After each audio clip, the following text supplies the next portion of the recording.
Hello and welcome to always. मैं रंजीत सिंह आपका स्वागत करता हूं।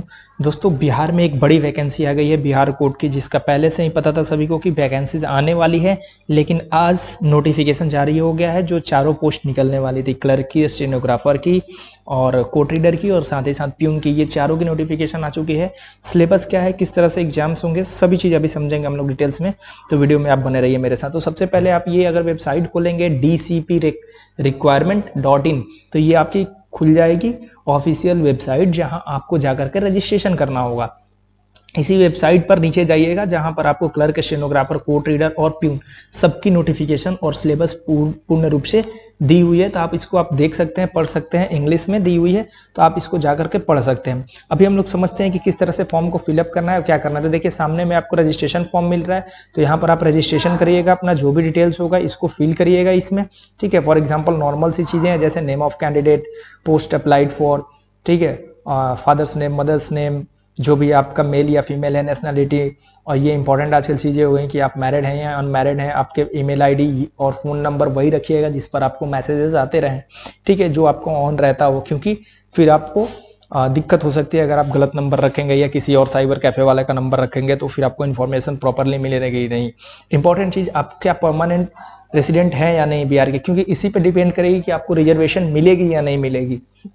आप महिला हैं या पुरुष हैं, आप किस कैटेगरी से बिलोंग करते हैं, ये सब कुछ इसी पर डिपेंड करेगा कि क्या आप रेसिडेंट ऑफ बिहार हैं या नहीं। यानी आपको एक डोमिसाइल अपना रखना पड़ेगा और नया डोमिसाइल बना लीजिए, सबसे इंपॉर्टेंट चीज़ है।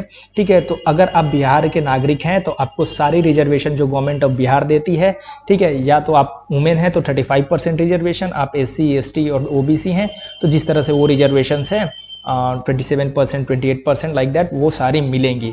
सो वुमेन्स अपना ख्याल रखें कि उनको भी परमानेंट रेसिडेंट होना पड़ेगा बिहार के, तभी उन्हें 35% रिजर्वेशन मिलेगा, जो उन्हें हॉरिजेंटल रिजर्वेशन मिलता है। देन कैटेगरी अपना सेलेक्ट करेंगे। ऑब्वियसली ये जो EWS है आपको पता है, बैकवर्ड कास्ट आपको पता है, और EBC पता है आपको, BC1 BC2 जिसे बोलते हैं, और शेड्यूल कास्ट और शेड्यूल ट्राइब है। विजुअल मार्क्स ऑफ आइडेंटिफिकेशन, आप अपने कोशिश करिए कि अपने चेहरे में या फ्रंटल हाथ में जो भी चीज़ें हों जो सामने से दिख जाती हों, वैसे ही आइडेंटिफिकेशन मार्क्स आप अपना इसमें डालना सुनिश्चित करेंगे।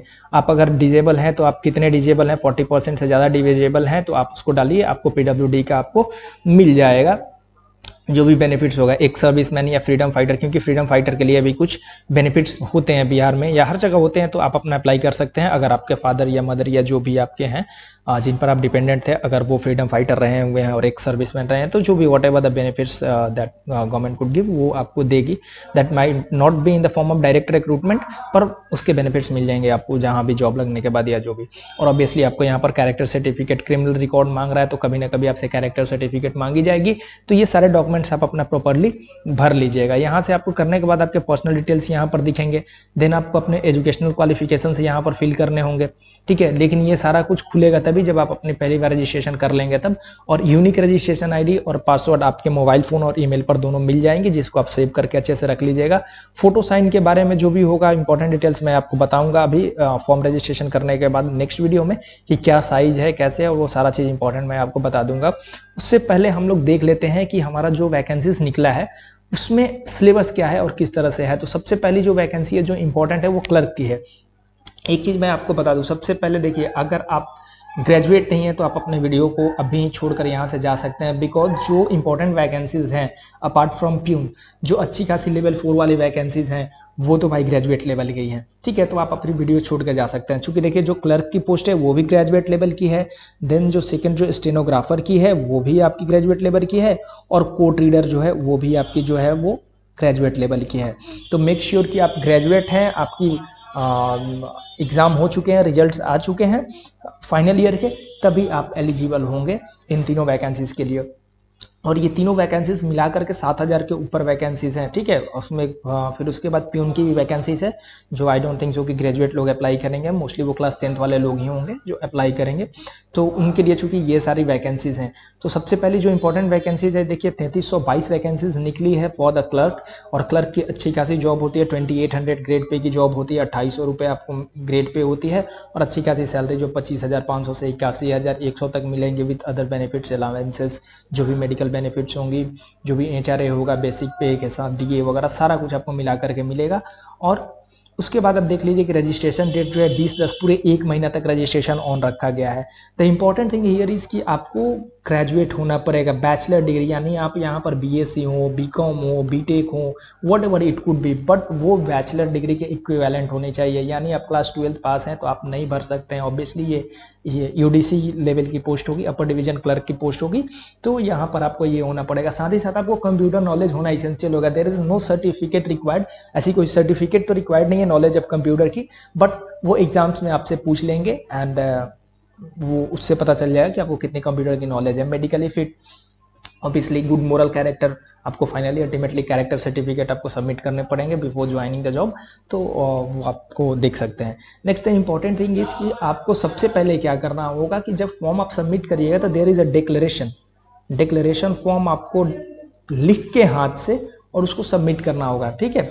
तो आपको क्या करना है, the candidate are advise to keep print out of the online submitted application form. जो एप्लीकेशन फॉर्म है उसको आप अपना प्रिंट आउट रख लीजिए, दैट इज एडवाइजेबल, आपको एडवाइस दिया जाता है, because may be in future आपको फिर प्रिंट आउट आपको अपने एप्लीकेशन फॉर्म के देखने के ना मिले after registration and after issuing of admit card अगर इशू हो जाती है एंड ऑल, और उसके बाद अगर आपको जरूरत पड़ती है फिर अपने एप्लीकेशन फॉर्म की कुछ भी इंफॉर्मेशन के लिए, तो शायद उस वक्त तक अवेलेबल ना रहे वेबसाइट पर, सर्वर पर, तो आप अपना डाउनलोड करके प्रिंट कर लीजिए, ये आपको एडवाइस दिया जा रहा है। Now the important thing is कि आपको व्हाइट शीट लेना है एक, और क्या करना है, अपने हैंडराइटिंग में ये वाला पैराग्राफ लिखना है, आइदर इंग्लिश में और हिंदी में। I hereby declare that the facts and details given by me in the application are true to the best of my knowledge and belief. I understand that in the event of any of the particulars or information above being found false or incorrect at any stage, my candidature shall be liable to be rejected। यानी कहना ये चाहते हैं कि आपने एक declaration दिया कि अगर किसी भी पॉइंट ऑफ टाइम पर ड्यूरिंग द रिक्रूटमेंट कोई भी इंफॉर्मेशन मेरे द्वारा जो एप्लीकेशन फॉर्म में फिल की गई है वो अगर गलत पाई जाती है, फॉर एग्जांपल आपके नाम, आपकी डिग्री, मोस्टली यही होते हैं कि आपके कैरेक्टर सर्टिफिकेट, कुछ भी गलत पाए जाते हैं, तो उस स्थिति में आपकी कैंडिडेचर, आपकी उम्मीदवारी खत्म कर दी जाएगी, समाप्त कर दी जाएगी, विदाउट एनी फर्दर हियरिंग और विदाउट एनी क्लैरिफिकेशन, ठीक है। तो ये चीज़ होगा। आपको फोटोग्राफ, अपने कलर फोटोग्राफ आपको सबमिट करने होंगे, कलर फोटोग्राफ आप अपना सबमिट कर देंगे, जो पासपोर्ट साइज होता है वो भी, ठीक है। ये सारी डिटेल्स आपकी जो नॉर्मल किसी भी चीज़ में होती है वो होती है, और अपना पेमेंट कर लेंगे ऑनलाइन। इंपॉर्टेंट थिंग है इसके आपको ऑनलाइन पेमेंट करने का ऑप्शन दिया गया है, तो आपको ऑफलाइन करने की जरूरत नहीं है, क्योंकि बिहार के वैकेंसीज में पहले ऐसे होती थी, पर अब सब कुछ ऑनलाइन है। इवन बीपीएससी और बिहार एसएससी किसी में आपने देखा होगा, अप्लाई किया होगा, तो ऑनलाइन पेमेंट्स होते हैं, there is no problem at all. Now the reservation age factor is, देखिए मिनिमम एज 21, ऑब्वियसली ग्रेजुएट होने के लिए तो 21 चाहिए ना। 17 में तो आप करते हैं 12th और 20 में, हाँ यहाँ भी देखिए एक फंडा है, अगर आप, हो सकता है कि आप अपने प्रॉपरली पढ़ाई कर लिए 15 साल और प्लस 2 साल 17 साल, और प्रॉपरली आपके 3 साल 20 ईयर्स अगर आपके हो गए हैं, और 20 ईयर्स में हो सकता है किसी बंदे का 2-4 दिन से 21 ईयर्स इस डेट पर ना होता हो, तो वो अप्लाई नहीं कर पाएंगे। This is very important. अगर आपकी उम्र 20 ईयर्स 364 डेज होती है on this date 1/9/2022, you are not eligible for this exam my dear friend, और आपको ये फॉर्म भरने से वंचित रखा जाएगा, आप नहीं फॉर्म अप्लाई कर पाएंगे। तो आप देख लीजिएगा कि आपकी एज क्या है, आप 21 होने चाहिए, this is the minimum age. और उसके बाद एज रिजर्वेशन जो दिया हुआ है, मिनिमम मैक्सिमम एज क्या है, और मैक्सिमम एज के साथ जो अपनी ओबीसी की एज लिमिट होती है 3 साल एक्स्ट्रा, आप अगर ओबीसी सर्टिफिकेट लगाते हैं वगैरह वगैरह, वो सारे बेनिफिट्स आपको मिल जाएंगे apart from that maximum age limit. और अगर आप कोई गवर्नमेंट सर्विस करते हैं, कुछ भी करते हैं, तो वो सारे बेनिफिट्स, अगर बिहार में आप करते हैं तो वो सारे बेनिफिट्स आपको मिल जाएंगे, क्योंकि क्लियरली लिखा हुआ है कि reservation for different categories of candidate shall be applicable as per rule of government of Bihar. तो गवर्नमेंट ऑफ बिहार के बहुत सारे ऐसे डिपार्टमेंट्स हैं जहाँ पे बहुत सारे एम्प्लॉय जो है कॉन्ट्रैक्ट पर काम कर रहे हैं, या बहुत सारे एम्प्लॉय ऑलरेडी काम कर रहे हैं परमानेंट भी, और वो अपनी जॉब स्विच करना चाहते हैं। In that condition they will be given the relaxation of the age, जो उनकी 2-3 साल जितनी भी सर्विस होती है, डिपेंडिंग अपॉन दैट, वो अपने डिपार्टमेंट से चेकआउट कर लेंगे, वेबसाइट से, या जो भी उनको उतनी एज रिलैक्सेशन मिल सकती है। तो यहाँ पे 37 साल से ज़्यादा भी हो सकता है एज लिमिट, अगर आप फॉर्म अप्लाई करना चाहें तो। क्यों? क्योंकि आप जॉब कर रहे हैं, तो आपको उतने साल की रिलैक्सेशन मिल जाएगी, तो आप एलिजिबल हो उसके लिए। परमानेंट रेसिडेंस ऑफ बिहार होना इंपॉर्टेंट है, जो मैंने आपको बता दिया, ये इंपॉर्टेंट है, जनरल बातें हैं। अगर आप कहीं पर जॉब कर रहे हैं अभी किसी भी गवर्नमेंट या पीएसयू में, तो आपको एनओसी चाहिए ही चाहिए होगा, ठीक है, ठीक है। और ये चीज़ आपको अपने एप्लीकेशन फॉर्म में दिखाना होगा, you must have to clearly mention that you are working somewhere, किसी पीएसयू में काम कर रहे हैं, किसी गवर्नमेंट सेक्टर में काम कर रहे हैं, जहां भी काम कर रहे हैं, you have to clearly mention it in your application form itself, and for that purpose you have to get a NOC from the your employer, I would say. तो एम्प्लॉयर से जो भी है वहां से आप अपना एनओसी ले लेंगे। नाउ अगर आप मिनिमम एजुकेशनल क्वालिफिकेशन को अगर पोजेस करते हैं and the same does not entitle any candidate to be called for the test, जरूरी नहीं है कि आप मिनिमम एजुकेशन क्वालिफिकेशन को फॉलो कर रहे हैं तो आपको टेस्ट के लिए बुला ही लिया जाएगा। It's not true, may be they can find a different way. For example मैं बोलता हूँ कि हो सकता है वो लोग क्या करें, प्री टेस्ट लेने के लिए वो लोग मार्किंग स्कीम से पहले छांट दे, या whatever they want they can do that. Now as I mention की कैरेक्टर सर्टिफिकेट्स आपको रखने होंगे, वो इंपॉर्टेंट है, और कोई आपको टीए नहीं मिलेगी किसी भी इंटरव्यू के लिए जाने के लिए एंड एग्जाम्स के लिए, ठीक है। नेक्स्ट, आपके पास Aadhaar card, voter card, PAN card, ये सारे डॉक्यूमेंट्स होने चाहिए, because at the time of verification you might need that. तो ये सारी चीज़ें आप रखिए, और एप्लीकेशन फॉर्म फिल करते वक्त भी ये सारी चीज़ें जरूरत पड़ सकते हैं। Now the application form fee is 800 for general BCEWS, and for SC, ST and physically handicapped is 400. Now the important thing is there is no reservation in fee, I mean there is nothing relaxation for fee for women। ऐसा नहीं है कि आप female category हैं तो आपको 600 रुपये और 700 रुपये लगेंगे, ऐसा कुछ मेंशन नहीं है। सो अगर आप फीमेल भी हैं तो आप जनरल कैटेगरी BCEWS इससे बिलोंग करते हैं तो यू हैव टू पे 800 रुपीज़। कुछ सारे एग्जाम्स होते हैं जहाँ पर वुमेन को ऐसे एग्जामिनेशन फी में भी एक्सेम्पशन मिल जाता है या फिर रिलैक्सेशन मिल जाता है, but there is nothing like that. Now exam process क्या होगा, that is much more important. तो इन्होंने कहा है कि प्रीलिमिनरी टेस्ट जो प्री टेस्ट होता है, this is conditional if the recruiting agency or I would say the court thinks that कि कैंडिडेट्स इतने ज़्यादा हो गए हैं कि उनको छांटना फिल्टर करना is difficult, they will conduct a pre exam, और किसी तरह का एग्जाम हो सकता है, तो प्री एग्जाम वो कंडक्ट करेंगे। तो बेसिकली आपको पता ही है बेरोजगारी इतनी है कि नंबर ऑफ कैंडिडेट्स बहुत ज़्यादा ही होने वाले हैं, तो यू कैन ऑलवेज एक्सपेक्ट कि एक प्री एग्जाम होने वाला है, and this pre exam will be of a qualifying nature, ठीक है। Qualifying nature in the sense कि the minimum cutoff will be decided by the court itself. ऐसा कुछ नहीं है कि अगर आपने 40% ला दिया तो आप क्वालिफाई हो गए। नॉर्मल एग्जाम्स जैसे क्वालिफाइंग मार्क्स डिसाइड होता है based on the performance of the candidates, वैसे कटअप मार्क्स डिसाइड होंगे और आप क्वालिफाई करेंगे, but the marks of the pre examination will not be taken to the mains, और वहां पर आपके फाइनल मार्क्स में वो कभी भी ऐड होने वाले नहीं है। Now the second part is the important is written test, ठीक है। रिटन टेस्ट में डिस्क्रिप्टिव टेस्ट भी होंगे और ऑब्जेक्टिव भी होंगे। नाउ दिस ऑब्जेक्टिव टेस्ट ये जो है इनके और प्री के, इन दोनों के syllabus both are of the same nature, इन दोनों के सिलेबस सेम होंगे, but there is one descriptive paper. ये डिस्क्रिप्टिव पेपर में क्या होगा, तो जैसे CGL वगैरह में आप लोगों ने आज से पहले तक देखा होगा कि ऐसे राइटिंग होता है, उसके बाद वहाँ पर लेटर राइटिंग होता है, ये सारी चीज़ें होती हैं।